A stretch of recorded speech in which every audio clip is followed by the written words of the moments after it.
Right folks, I'm just going to run through all the tools that you need to do a flow pointing job so you don't get caught out halfway through and think, oh, yeah, this, yeah, that.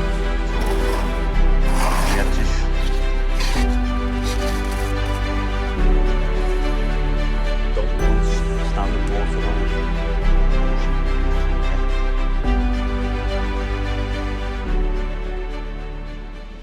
Hello everyone, Matty Brock here today from Brockstone.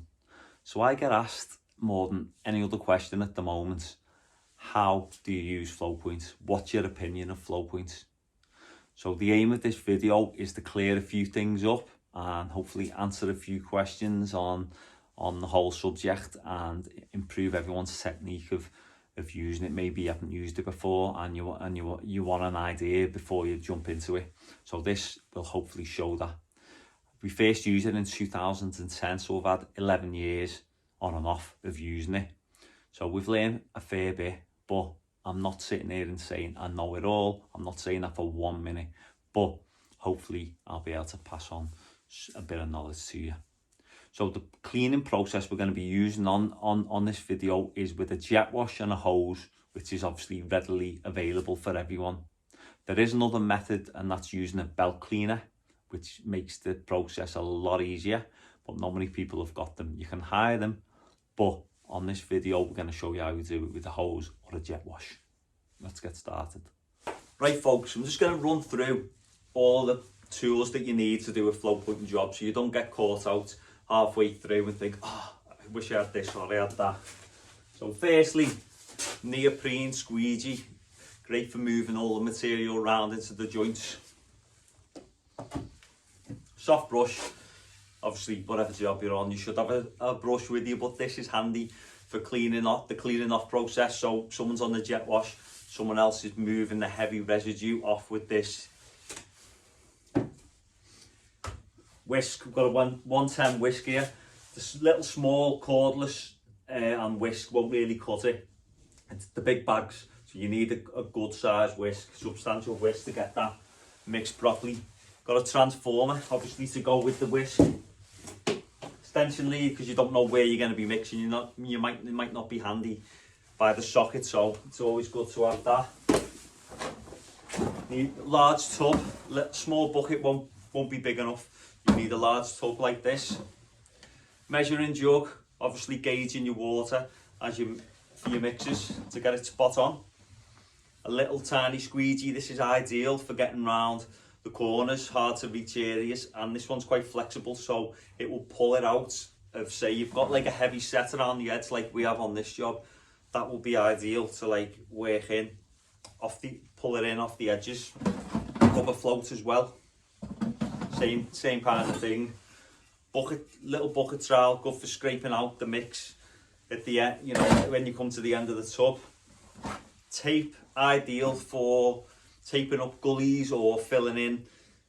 Say you've got a change in level and you've got an open joint, the flow point will literally just run out the edge, so that's handy. Small brush, just for cleaning off your whisk and all your tools, because in the summer you will need to clean your whisk after every mix because it'll set. Jet wash, brilliant for cleaning off, and also in the summer again, it'll pull you out of a sticky situation if the material's setting fast. It's good to have that on standby just to blast it off. Hose, connect to your jet wash. Pair of wellies at the end of the day. No one wants wet feet, do they? Wash boy and sponge, cleaning up around the edges. It's good to have that, or moving the material around. If you've only got a small area to do, sometimes rather than setting everything up, if it's only a few meters, then you could just clean it off with the wash boy. Blower, big blower there. Great to have in the autumn. Say you've got debris on the surface, you've got a lot of leaves, you can just clean it off with that. Also, if you get water in your joints, you don't want that. You don't want to be putting your flow point onto anything where you've got standing water. So blast it out the joints, get it off the surface so there's no standing water. Ideal for that. And then last but not least, the start of the show, flow point. So I'd always advise having a little bit more than what you need, because you don't want to get to the end of the job and you're a bag short. Always get a little bit more, because it's not that readily available. So, I mean, some merchants do keep it in, but a lot of them don't, and it might not be smooth or coarse depending on which one you're using. So err on the side of caution, keep a bit in your garage in your lockup. That's it then, folks, we're ready to go.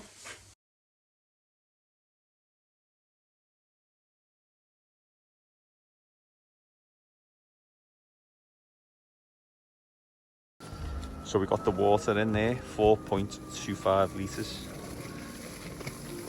Craig's just adding the flow points.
Very therapeutic. So this time of year you can just continually keep mixing, because it's not going to go off quick. So Kev's doing another mix while Craig is spreading this one out. In the summer you don't want to be, you literally want to put one bag out and clean it off and then do the next, but on these conditions you can just keep mixing and keep getting it out.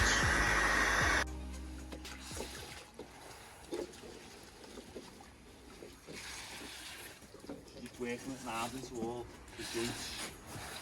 When you're cleaning off, you want it as clean as that. So literally it's just a haze on it. You don't want, if you can help it, you don't want any residue, any thick lots of the flow pointers that will be more likely to set, and it just makes the cleaning off process a lot easier. It's less, when you're cleaning off, it's going to be less residue coming off and making a mess everywhere else. So the key is getting it as clean as possible when you're squeegeeing off, which I'll show you in a bit.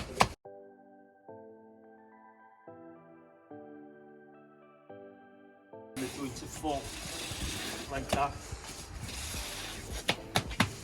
Tap it off.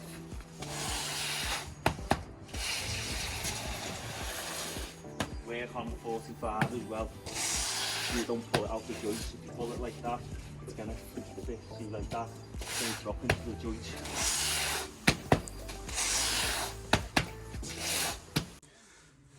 So the surface before you want to spread the flow point has got to be damp. Like I said, you don't want standing water on it because that's just going to dilute the product, because there's a reason why you put 4.25 litres in, because that's the right consistency. If you add more water to it, as in water on the surface or in the joints, it's going to dilute it, it's going to make it a weaker mix, and we don't want that, because sometimes as well your joints just fill, it looks like they're full but they're full of water, and then once it's dried out your joints like low, 5 mil low, so you literally don't want any water on the top.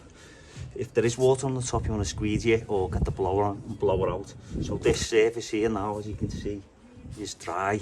Well, it's a little bit wet there, so two options: you can either get your hose on it, just give it a light hose, or another option, which I'll show you now, it's a small area like this. I'll get my wash boy and sponge, wring most of the water out, and then just damp the surface like that.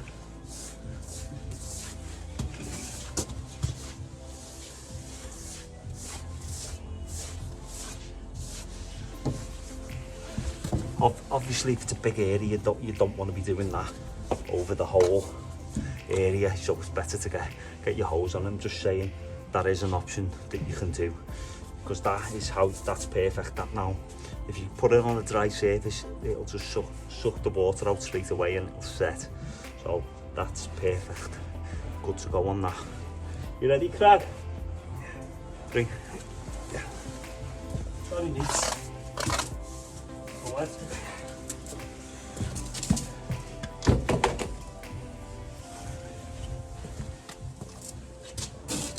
Beautiful.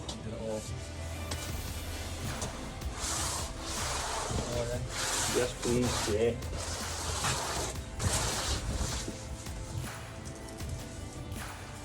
And please.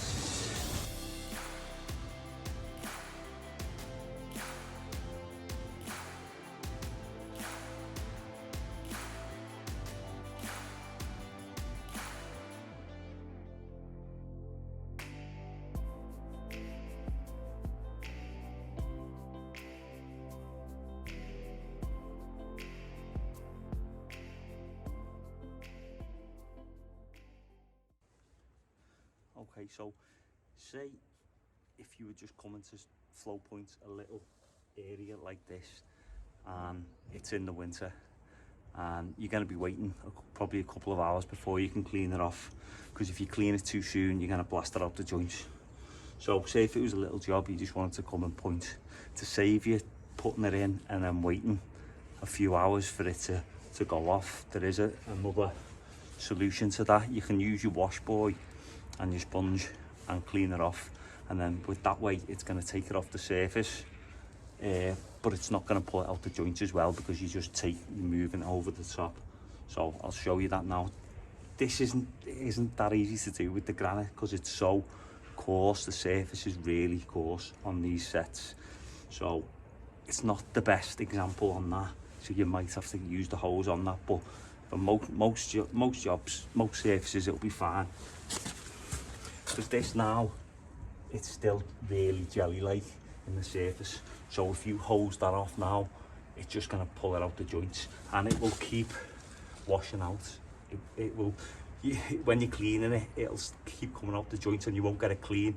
So that, you'll never get it, like say, you won't get it clean, but also you're going to be pulling too much gear out the joints, and then you're going to be left with a lip, and you don't want that. You want the joint nice and full, because it looks better, and also it's gonna catch dirt, and then you're gonna have weeds and stuff growing on the top. So you want your joint nice and full. It's gonna be a little bit recessed, which is perfect, but you don't want it low.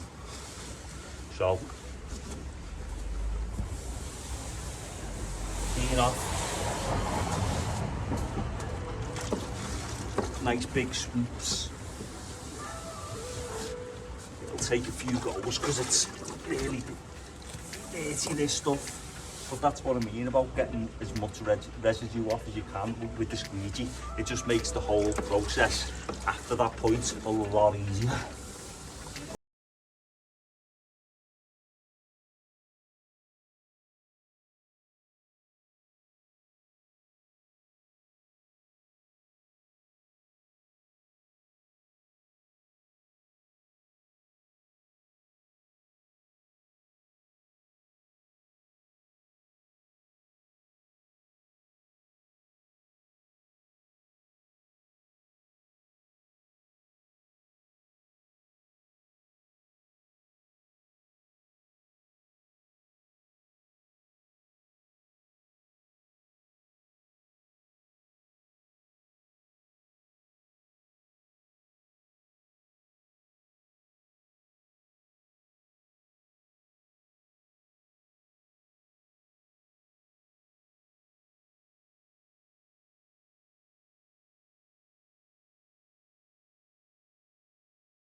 that's a good little tip.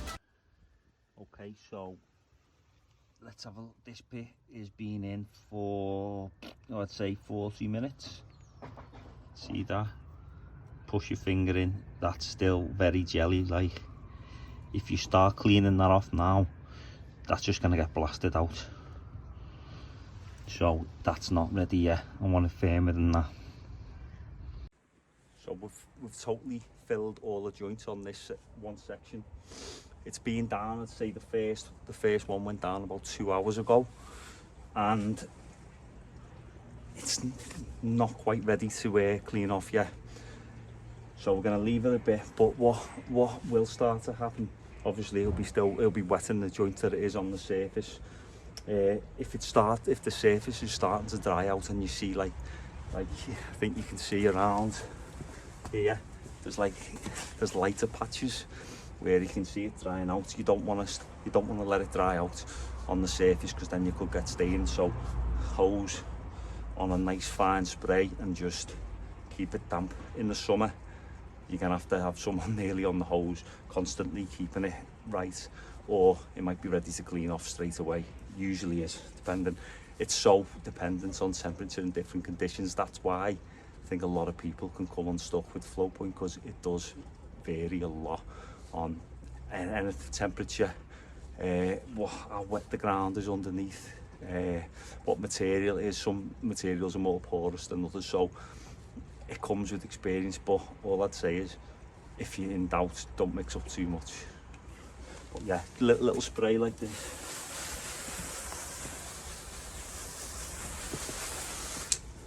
Literally no more than that. That just keeps it damp until it's solid enough in the joint to clean off. So this is looking about ready to clean off now. I'm pushing it with my finger. It's soft still, but it's not. My finger's not sinking into it. That's about right there.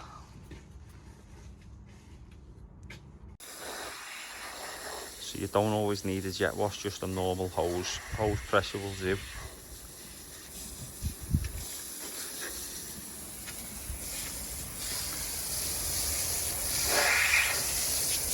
See, it's taking it off the surface, but it's still staying in the joints. It's good to have one on the hose and then another one on the brush, just helping it off. A nice soft brush, just taking the heavy residue off.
So when you're coming to an edge like this, where you've got an open joint like on steps, there's two ways of doing it. You can either use tape, which I'm going to do now, or you can mix up a bit of the Flowpoint and wait till it's set a bit, and then use that in there so it's like a stiffer mix, so it'll hold in the joint. So you can either do that the day before if you want, or you can Flowpoint it, just stay off the edge, and then use that to fit when it's firmed up to fill in.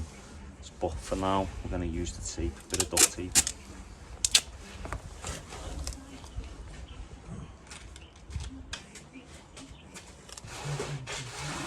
Just bend it right underneath, so there's no void.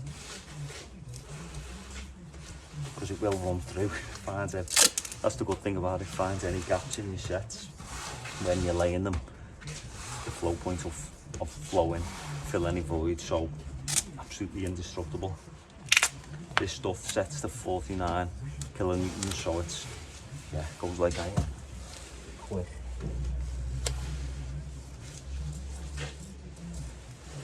I think I'm right in saying it reaches half of its setting strength after 7 days, and then after 28 days it's at the maximum. So there we go. This is a handy little tool to have with you as well, little squeegee, just to work in around the edges and little corners.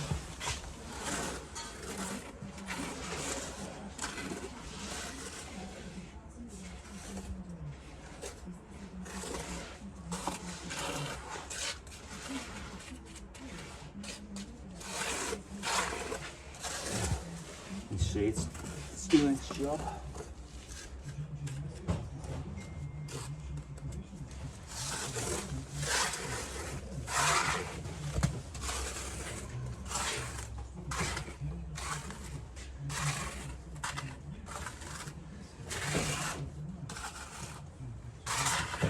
Thing you can do if you want to remove as much of the residue off the surface, because say you've got like an eco drain or a gully where you're washing into, you want to minimize the amount of sludge that's going down the drain. I mean, you can block it, which I'd always recommend anyway, with a bag or rag to stop the heavy going down and then clean it out after.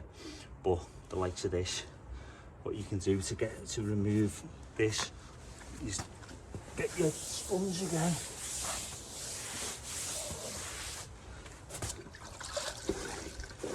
And just work it over the top. Literally anything that comes off now is going to be minimal. It's going to be just more like dirty water rather than residue.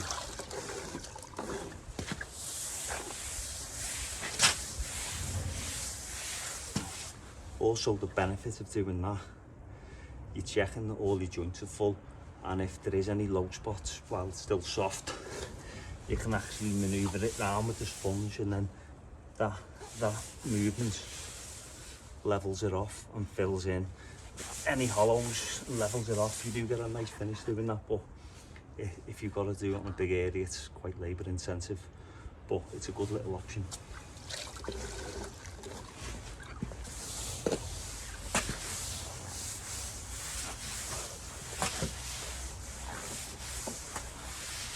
Perfect example of what I've been talking about there, about there being a little hollow.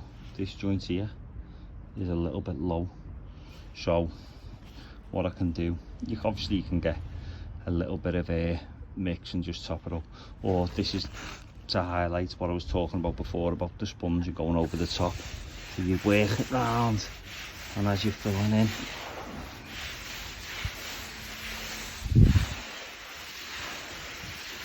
the material from off here is stuck to the back of that, and it's still that gap in lovely.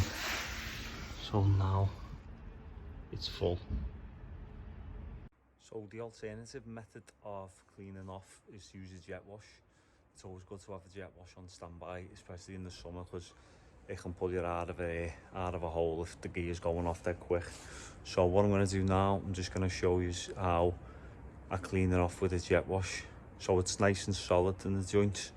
Just going to start cleaning off here, and obviously work towards the lowest point so the gradient takes the water away that way naturally.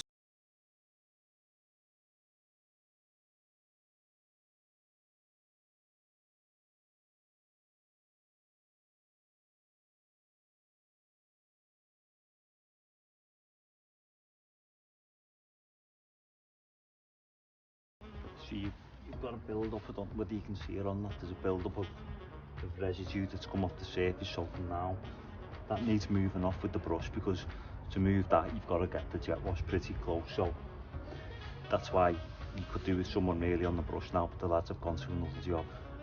So I'll brush that off and then I'll carry on.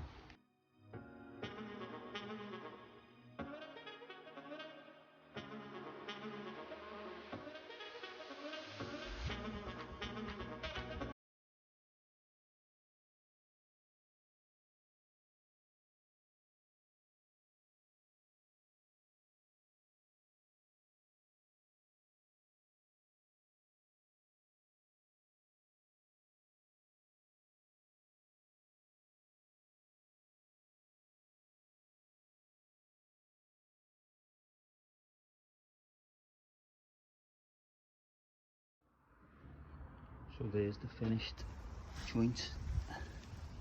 That's perfect. That you want to see a little bit of the corner, the arris of the block, because that's, you know, it's got a nice texture to it. So that kind of finish there is ideal.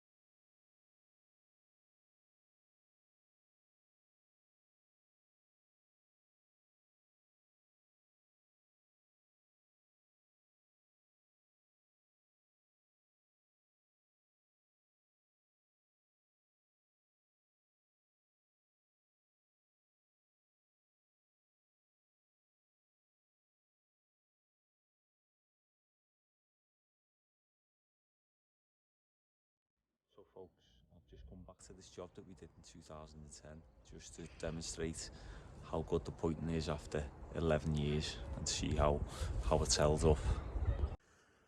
So as you can see close up, these joints are still nice and full and absolutely rock solid. No deterioration at all in that.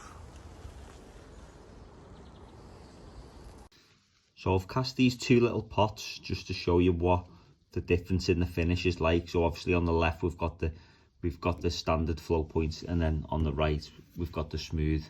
Just gives you an indication of what the finish is going to be like in case you're unsure of what's going to look best with the product that you're using. So folks, that concludes the video. I hope some of you found that useful in some way. If you did, then leave us a comment and don't forget to subscribe as well. Thank you.